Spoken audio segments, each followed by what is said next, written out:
the effects used, the flashback thing where it kept like flashing back, the makeup and the acting.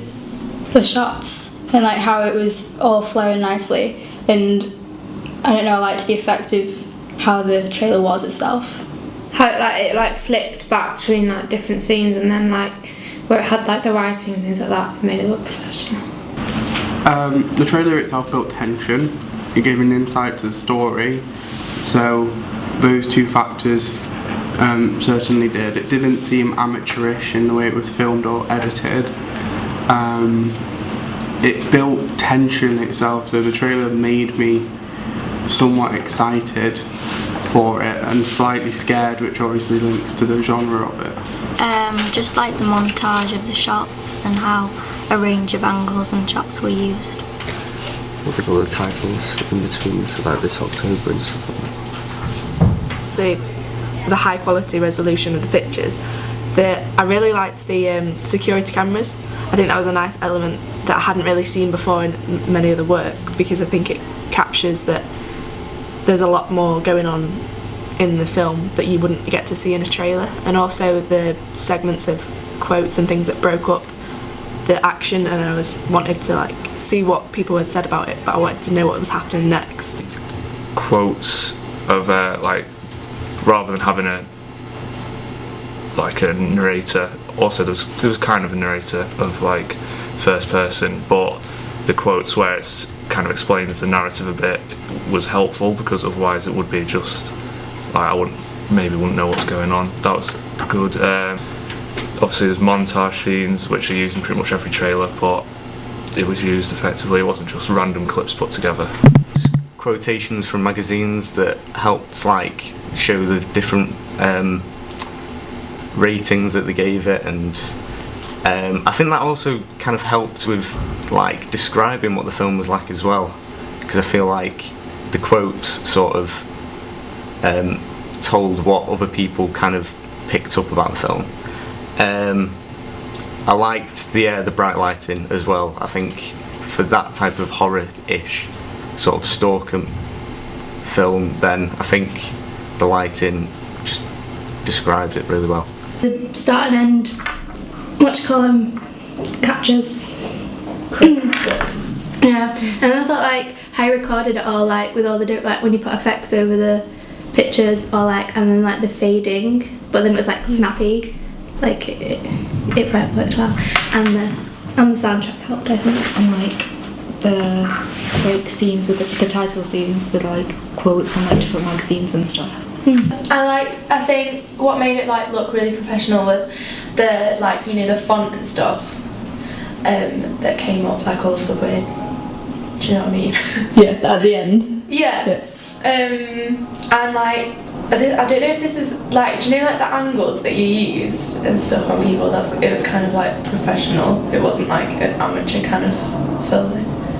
You could tell it was generic of film trailers. When I asked this question originally to people, I chose to ask my media class, and then I also chose to ask other members of the sixth form. My niche audience was my media class, as they would have given me a more in-depth analysis of the trailer, that perhaps be more critical. I then chose to do my target audience, which was people my age at my sixth form. I chose to do this target audience.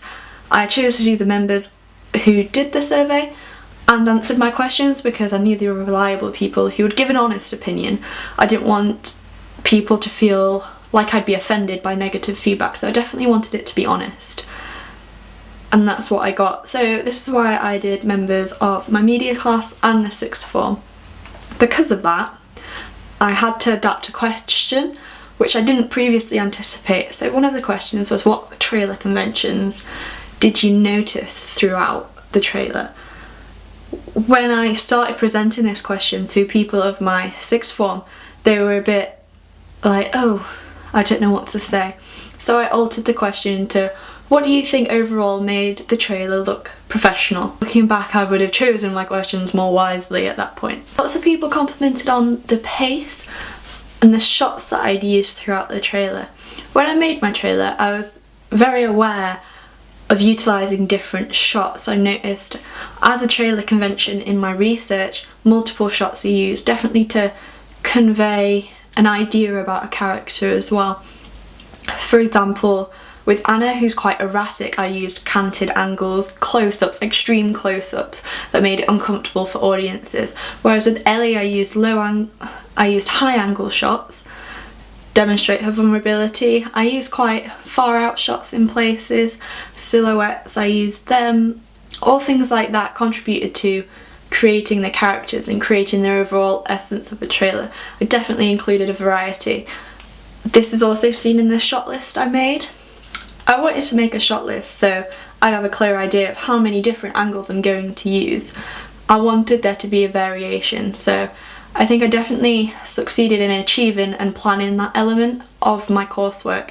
I think that was very beneficial, even to have the shot list. It put it into perspective, right? You need to perhaps incorporate this, or you've done this a lot of times throughout the trailer, so I was able to adapt it and go back and change it, and it actually inspired my creativity along the way. So to get feedback that's positive about the variation of shots and stuff is very appreciative, because it's something I focused a lot on. The thing I was unsure about was the scene which involved the graveyard. This is because as I did feedback throughout whilst in production, I received a few oppositional views. For example, some people felt that having that kind of flashback sense and going back to the graveyard was a bit confusing and it didn't actually make sense, and the location factor of it didn't actually fit in with the rest of the locations, and it seemed to not really flow as much as the rest of the trailer. Upon this comment, I decided to explore further. I wanted to know what other people thought. So I asked an older member of staff, I asked people in my media classroom as well. Overall, the general feedback was, yeah, that's really good, I like that scene, please keep that scene in. So that's what I decided to do. I went with the majority. I also went with my gut instinct as well. I think I liked the shots in that scene. I thought it tied the trailer together with the flashbacks. It made it seem like an overall professional production. In my feedback, people actually unprompted highlighted that bit and said, oh, the flashback scene with the transitions of whites and fades, it was really good, it made it seem professional, so I'm glad I chose to keep that bit in. I'm also glad I got the oppositional feedback throughout as well. It made me more critical of my own work as well. I could reflect on it and think, oh, and I also adapted it. Due to that comment, I did take out a bit. I did make it more, I did increase the pace and make it flow more. So that definitely improved my work along the way, as well as the feedback at the end, which proved that it was successful. One comment in particular mentioned the tension that was built throughout. It said the tension really reflected upon a professional trailer. It didn't seem amateur with the way that the edits were created. And I was really happy with this comment. My aim was to build tension with this trailer. Obviously neo-noir is all about like a mystery and tension and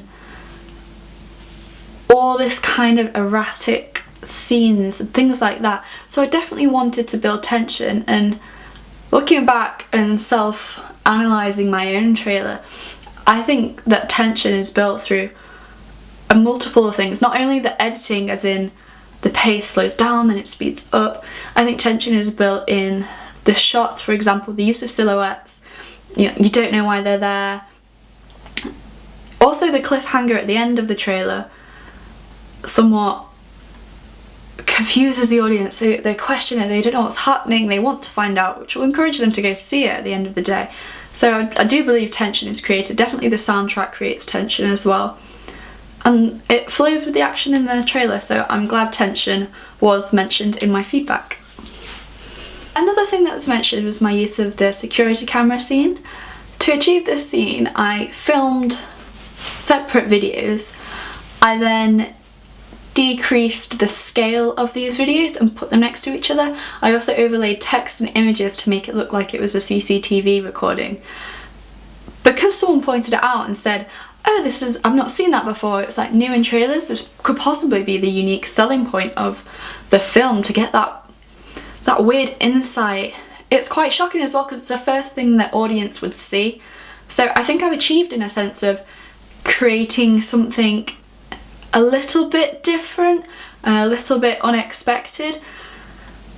Definitely a convention of film trailers and films is to repeat similar ideas, and things get repeated, but unique elements have to be put in to keep audience entertained and keep wanting to go in and seeing the films and watching the trailers. So to have that unique selling point of the CCTV and for someone to mention it, I think that was really good in the trailer.